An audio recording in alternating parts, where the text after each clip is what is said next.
All right, Mr. Ray Luke, what are you doing over on that side of the screen, man? I have not seen you forever, man. How you doing, buddy? Doing pretty good, Mitch. How you doing, man? Hey, man, I'm doing great since you invited me into this study. Everybody, welcome back. Those of you that are tuning in either for the part two here or for the first time, I got invited to this study by Mr. Ray Luke, and I'm pretty excited about it. And as most of you know, that these will be available on our not only on our YouTube channel, but we'll put them up on the Rethinking Faith Facebook page as well. So we'll have all that available for you out there as well. But I'm excited, man. We're looking at part two of this study, which is probably, I think, one of the most fascinating concepts as somebody. I keep saying a lot of times when we do these recordings, Ray, a lot of times I'll allude back to someone coming out of Christianity, but there's a lot of people that are sitting here that are thinking and watching that are still involved within Christianity, and that's fine. We're just trying to bring information. We're trying to bring history, context, and this is a hot button. This is a very hot button when you start talking about something like the oral law.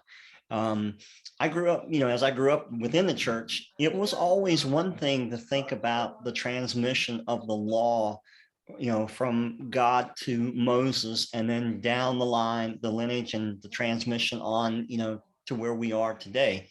That's one thing to think about. There's a lot of bumps in there, and there's a lot of, there's a lot of opinions and stuff like that. But it's a whole nother thing when you bring up in the Christian circle, in any circle outside of Jewish thinking, when you start talking about the oral law. And for those of you out there that did not see part one, it's up there. If you need a link to it or whatever, just hit us up or whatever. But the first segment was amazing. And Ray, you did a fantastic job. And like I said, it's one of those things where there's terminology and language that's used a lot of times. And, even the term oral law strikes you a little bit, because I was always told with the amount of time that I spent within the church environment, whether it was on staff, in seminary, in studies, or wherever, I was always told that you don't listen to rabbis. And I go, why? And I mean, I didn't know why I was asking why. It was just like, why? And it was like, well, because they'll muddy up your thoughts. They'll muddy up what you need to think, how you should think. What they were actually saying, Ray, was you need to get away from what Christians label that Old Testament and stay within the latter third of Scripture, and you'll be just fine. And I alluded to this a while back. We've even had pastors now within this generation tell you need to stay completely out of what they label as the Old Testament and stay within the New Testament in order to be a successful Christian or a good Christian or whatever. But I love the fact that you picked this up and you wanted to move forward with this thinking, because this is not just to ruffle up feathers. There's somebody that's involved in this that Christians are very, that's who they're drawn to, and that's Jesus. Yeah. And I'm going to turn this over and let you kind of start the ball rolling as we hit the text that we have for today. And again, man, I appreciate you letting me come in and hang out with you today, man. Yeah, no, for sure, Mitch. When I did the first segment, I was like, man, this doesn't feel right without my partner in crime. I got to get him back in here. Oh man, I did it on a quick. I had a moment and I picked up that somebody had asked me. They saw me quote the book, and it's a short book. I got it from Rabbi Moshe Zellman himself, who I said I took a few of his courses back in the day on a website called Jewish Pathways. And he's an amazing rabbi. He wrote a book on the oral law, on the oral Torah, which is how you actually understand the Bible. Okay, how the rabbis and how it was developed from Moses all the way down to our day, our present day. And so there's just a lot of things that many Christians and Messianics included, I really have a shallow understanding of what the oral transmission of the Masorah, of the Torah, or oral Torah, what it means, how it works. And so it's very good. This Rabbi Moshe Zellman, he does a great job of simplifying these things in this work. It's a very short book, and it's actually not even completed. He sent me the draft form. And so, like, for example, we're talking about Jesus, and we fail to realize the historical, we say this so much, Mitch, we fail to realize his historical context and the historical faith and religion that was his, that he was involved with the rest of the Jews at that time in the first century. We fail to realize these things. In his day, the oral Torah, the oral law, was literally oral. We'll go through this segment today, and you'll see that the oral law was never meant to be actually codified. It was never meant to be written down. Right. Because when one were to do so, creates a lot of problems. The Jewish people at the time that they did it in order to preserve Israel and the Jewish people, because they were scattered among the nations after the Roman exile. But in Jesus' day, we can hear Paul saying things like, when he is brought before the court in Rome, we can hear Paul saying things like saying, I have never done anything against the Torah, against the law, or the tradition of the elders. What is this tradition of the elders? Or he says, I have not done anything against the customs of our fathers, the traditions of our fathers. What is he talking about? Right. Okay, he's talking about the oral Torah, okay, yes, as that was handed down in that day. Jesus himself also many times says things that are not found in the written Torah, or only so alluded to. Because how does the oral Torah work? Very fast. It works like this. There are times in the Bible that the Bible gives a certain commandment of you shouldn't cook a goat in its mother's milk or something like that, right? Right. And or it'll tell you to get circumcised, right? You should circumcise, but it doesn't tell you what part of the body to circumcise. How do we know? Yes. Or it says you shall put these writings on the doorpost of your house and upon your gates. Right. And historically and traditionally, when we go to a Jewish person's home or whatever, you find this little box. It's called a mezuzah, and they've had this, and it dates back just like the phylacteries or the tefillin. These things date back to like the first century. They have found, archaeologists have found these same things that Jews wear to this very day, exactly like them. Black boxes with the straps around it. How Jews wear it across their arm and onto their forehead, and the mezuzot, how they go on the doors with the scroll inside. So when the written Torah says to do this, how do you do it? Do we just make it up as we go? Because if you were to get the written Torah from the days of Moses, and you were and just separated 2-3 generations after that, how would they know exactly what was told to Moses? How do you walk it out? How do you live out the Torah, the laws of God in your everyday life? However you see fit. What happens if that Torah is translated to another group of people who actually accept it? With their customs and their culture and their language, how do they now interpret this scripture? Right. People will start making it up as they go. So as we get further and further away, we get away from the original intent, meaning, etc. Maybe even the polar opposite of what it was intended, right? So this is what the oral Torah is there to do. It was given from the conversation of however that transpired between Moses and God. It was given from God to Moses. Moses gave the elders this same written and oral information to the elders, and also principles of how to be able to interact with the law and extract what they need in every generation. Right. As simple as I can put it. And Ray, when you use the term elders, you're not talking about the church fathers that Because when I talk about the church fathers, I talk about the people that stole Jesus' religion away from him. Okay. That was a couple of 100 years back.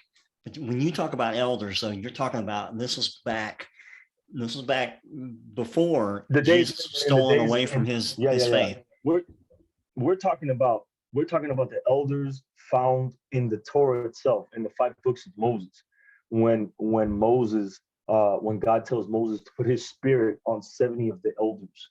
The elders are like the judges of every tribe. Okay. Yes. They were like leading righteous men of that time. And there was these 70 men in every generation. Yes. That spirit and that understanding was passed on to the next generation, and so on and so forth, and so on and so forth. And so, and even to our very day, this was passed on this way. Okay, so we're going to get right into it. Let me show here real quick the work. Why listen to the rabbis?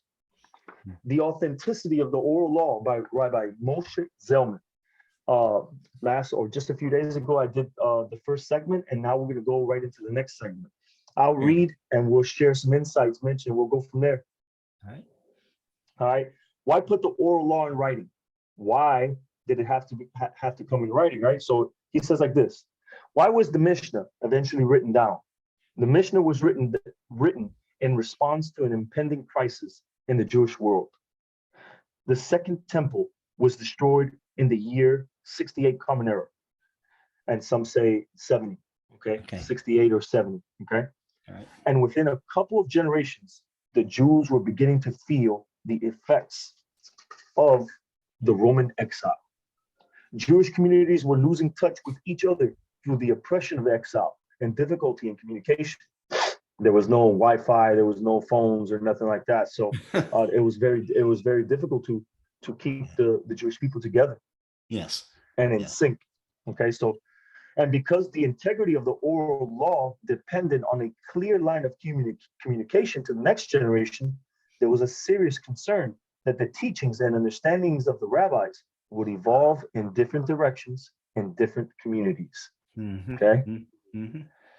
So the leader of the Jewish people at that time, Rabbi Yehuda the Prince, in 188 Common Era, okay, did something quite pivotal in Jewish history. He decided to violate a clear law, a clear halacha. Okay, and there's 2 notes here that I will read after the sentence. He decided to violate a clear halacha and to compose an official written version of the oral law. Okay, there's 2 notes here, and it says where it says halacha. Halacha is a term for a specific Jewish law. The literal definition of halacha is what it means is going or walking. Jews are always striving to walk the road of following God's will. That's what halacha means. Okay, that's beautiful. And never heard it that way. Never heard it that way. Yeah. And so, and the other note there talks about it, when it says at the end of the sentence, a written version of the oral law. It says the Talmud in Gittin 60b states a law that matters that are oral shouldn't be put in writing, and matters that are in writing shouldn't be transmitted orally, i.e., the written Torah shouldn't be given over by memory, i.e., without referring to the text. This is quoted in the Shulchan Aruch. And the oral law was meant to be taught and transmitted orally and not put into writing. Okay, this is in the rabbinic text themselves. They remember this. This is how it was said. It was not supposed to be codified as we have it today. All right. So it says like this. He continues. How can one justify breaking a clear halacha? He involved a legal precedent already established in earlier generations that, and I quote, "It's time to act for God's sake," and that is quoting Psalms 119, 126. And they also quote the Talmud, Gittin 68, Tamura 14b. There are precedents in the history of halacha whereby rabbinic leaders can temporarily suspend the commandment for the sake of some greater national necessity, similar to martial law. Okay, he argued that if we don't violate this halacha in time, we will lose all of the halacha. We will lose all of how to practice the faith. Okay, and as this is as recorded in the Tosefta in Eduyot 1:1, when the rabbis entered Kerem Biyavne, they said, the time will come when someone will inquire from the Torah and not find an answer, from the words of the rabbis and not find it. No one thing of Torah will be like any other. So they saw that they had a very, very difficult situation in their hand, and they decided to do what they decided to do, and that was codify the oral law. It was a bold move, but it withstood the test of time. In retrospect, it was a brave act that saved the oral Torah and ultimately Judaism. The rabbis whose opinions are recorded in the Mishnah are known as Tanaim. Okay, a Tanaim is literally means in singular term is a Tana, and that's a teacher. Okay, so the Tanaim were the teachers of that time who actually codified the oral law. When Rabbi Yehuda compiled the Mishnah, he also made sure to include the minority opinions extant at that time that had been rejected. He included these to make clear that his rulings weren't based on incomplete information. Okay, and there's a note here. It says, to avoid potential later claim that Rabbi Yehuda ruled in this case in favor of Rabbi Meir, right? That he didn't like his own prejudice or own bias ruled with one rabbi and rejected the next. That's not what he did. He cited the opinion that was not chosen and the opinion that was chosen. He codified it all so that people can see. So they had rules in place to keep him or anyone from venturing outside of that while going through this process. Is that what you're telling me? Yes. But more clearly, what he's saying here is that he not only stated exactly how to follow the law, right, and only cited the halacha of how to follow the Torah correctly, he cited the differing opinions as well of how it got there. Gotcha. How the rabbis were debating back and forth. He cited it both, and at the end of it, it shows you, and this is actually the way to do it. Okay, that's how you find it in the oral law as it is codified. Okay, gotcha. It continues on. It says like this: Rabbi Yehuda arranged the whole oral law into 6 sets of laws. Okay, and it's like this. Number 1, zeraim, which means seeds, laws of agriculture and blessings on food. Number 2, moed, time, laws of Shabbat and holy days. Number 3, nashim, women, laws related to marriage, divorce, family purity. 4, netzakim, damages, laws related to property damage, contractual law, etc. 5, kedoshim, holiness, laws related to temple activities. 6, taharot, purity, laws related to ritual purity. These are the 6 sets of laws and how they were arranged. In the ensuing 300 years, different Jewish academies of learning expanded on the pithy ideas set out in the Mishnah.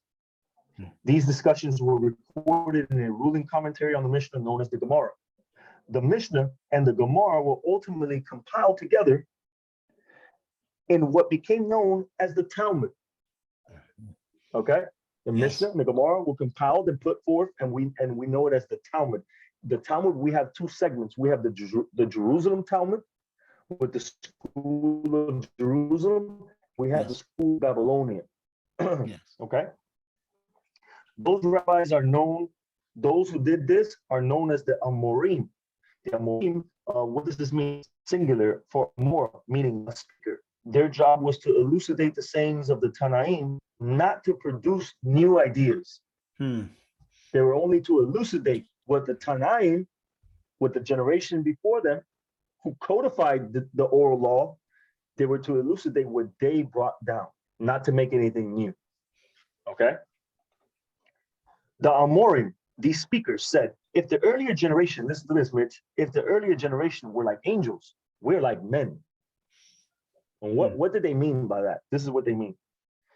And it's found in the Talmud on Shabbat 112b.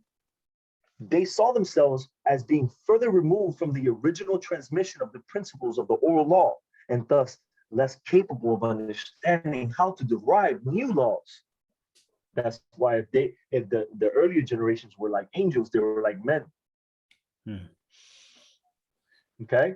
because it became even more difficult to really Yes. expand and to be able to innovate, keep Yes. alive the oral tradition as it was in every generation. Thus, they accepted the ruling of their elders, the Tanaim, as the final word in halakha. Okay? They only made new rulings in cases that were left unresolved by the Tanaim. That's the only time they actually did new rulings. There is a Jerusalem Talmud which documents all of the discussions that took place among the scholars in the land of Israel. The Babylonian Talmud fulfills a similar function for the schools in Babylonia. We just discussed that. These discussions had a few purposes. They sought to, one, to clarify the text of the Mishnah and to delineate to which cases the rulings did or didn't apply.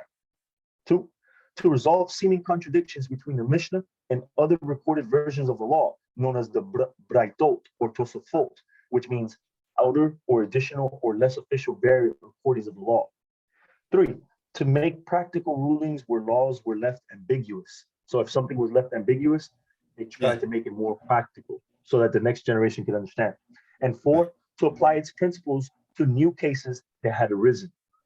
You know, new things that arise in certain generations that didn't arise in other generations, type of things. In this first edition of the book, this is Rabbi Moshe again speaking. He says, we will be concerning ourselves primarily with the first set of laws comprising the oral law, sections 1 through 3 above, which I covered in the first segment. In a later edition, we plan to on covering the second category, rabbinical laws. The first question that clearly needs to be addressed here is the legitimacy of the whole claim. The Karaites. Who are the Karaites? Karaites are people who only believe in the written scripture. They don't believe in that there's an oral transmission or anything like that. Okay, very similar to the Sadducees. Okay, very similar to them. They reject the notion of an oral Torah, just like Christians do. Okay, sola scriptura. All right, Karaites, Sadducees, and sola scriptura have the same thought process with its different variations, but it's basically the same. Okay. Yes. The Karaites. It says, the Karaites and other skeptics would claim that there is no oral tradition and that there is no divinely given system to derive new laws. They would claim that the whole notion of an oral tradition is just a rabbinic fabrication. This question is critical to our whole belief system, Rabbi Moshe says. In the 12th century, Maimonides, the great Maimonides, the Rambam, delineated 13 principles of Jewish belief that are so fundamental to Judaism. He maintains that denying any one of them would render one a heretic who has lost their share in the world to come. Principle number 8 is that the belief that the entire written and oral Torah were given by God to Moses. Principles 12 requires belief in the coming of the Messiah, even though there is little, if any, clear notion of this in the 5 books of Moses, Mitch. So if I were to ask Jesus, hey, where did you get this whole notion that there is a Christ, that there is a Messiah? What are you even talking about? That's not even found in the written Bible. Where'd you get that from? You see that? Where did the Christians get it from? Where's this notion of a Messiah come from?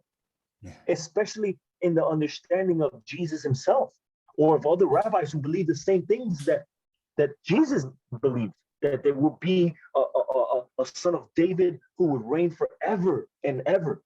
Where did this belief come from? It's not found in the written Torah.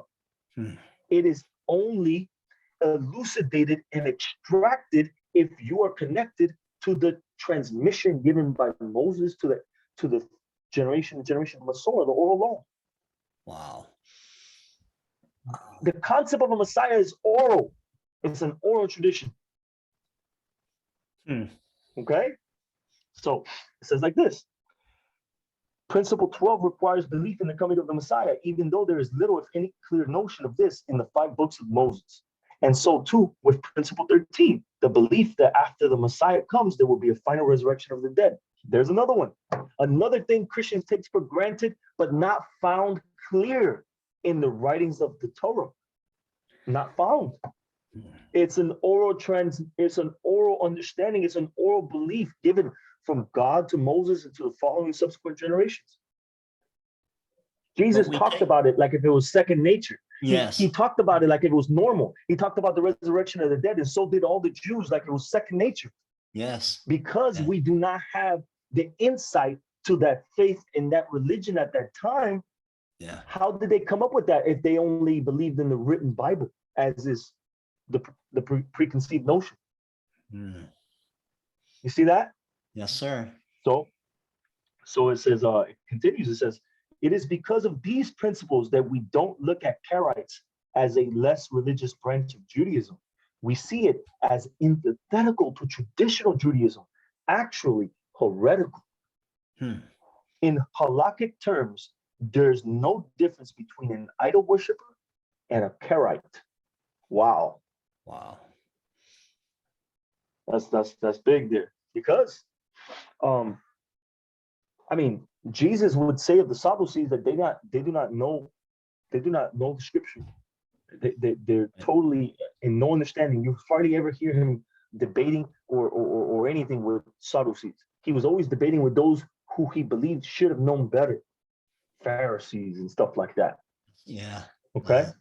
He didn't even bother with heretics. Okay. Faith and belief. This is very important what he says here coming up now. Yes. Before entering into the apologetics of the veracity of the oral law, a word about faith. We often think of religious beliefs as articles of faith: belief in God, the resurrection of Jesus, the prophecy of Muhammad, the divinity of Krishna, etc. We make the same assumption about Judaism. Many Jewish prayer books will, for example, translate Maimonides' 13 principles as principles of faith. But the Oxford Dictionary definition of faith is strong belief in the doctrines of a religion based on spiritual conviction rather than proof. Whoa. In other words, faith is something that one is supposed to accept as true, even without any rational evidence. This is what Christians always believe. Yes. That's why it's often described, especially in religious context, as a leap of faith or blind faith. Yeah.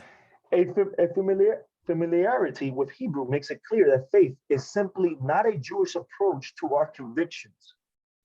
In classical Hebrew, we make the distinction between knowledge, yadiyah, and belief, emunah. Maimonides himself uses the word knowledge when he says, one must know that God exists. One must know. All right? In the scriptures, we are commanded to know the God of your fathers. That is in 1 Chronicles 28:9. There's no way to construe the mitzvah to know as an act of faith. It's a highly inaccurate translation. Knowing means that we have complete clarity on the truth of an idea. I know that I have 5 fingers on each hand, etc. Belief is milder. It's a conviction that we share, not because we're absolutely convinced that it's true, but because there's sufficient evidence to support the conviction. Get that? And he's going to explain, he's going to give an example. If it's a clear sunny day, I know I won't get struck by lightning when I walk outside. If it's a rainy day, I believe I won't get struck by lightning because the statistical odds are in my favor. Okay? So if knowledge is yadiyah and belief is emunah, what's the classical Hebrew word for faith? There is none. Right. In Hebrew, there's no translation of that English word faith into Hebrew. The idea that I should accept something as true with no credible evidence or logic to support it is simply not a Jewish idea. When he says Jewish, he means Torah, biblical. That's what he means. Biblical. It's not a biblical idea. There must be enough rational evidence available for one to believe and know that God exists, that the Torah is divine, and that the oral law is divine. Okay? And he's going to finish up here with a few critical questions to the segment. He says, so if we want to be able to have a critical discussion about the integrity and reliability of an oral law, we're not going to appeal to faith and think the rabbi said so. You're supposed to be a good Jew and not question them. Let's ask the critical questions. Number one, how do we know that this whole oral tradition isn't just a rabbinic invention? 2, Rabbi Yehuda wrote it down in the year 188 Common Era, about 1,500 years after it was given. Until then, it was passed on orally from generation to generation So even if God did give this vast body of detailed information to the Jews of that generation, why should we believe that it was passed down accurately until it was finally written down in the Mishnah? 3, if it is indeed transmitted accurately with no corruption, then you understand all of the oral law. If they passed it on so perfectly, why is it virtually every chapter of Mishnah loaded with debates among rabbis? These are the 3 questions that need to be addressed before we can feel comfortable in accepting the oral law as God's divine binding word. The answers form the basis for the following chapters, and that's the end of chapter 1. We will get to those answers soon enough in our next segment. Wow. What you think about that, Mitch? That was a lot. That was a lot of information. You said a lot, and I think that a word that kind of sticks out for me, just listening through some of what you are you still with me, Ray? Oh, Ray. Oh, Ray.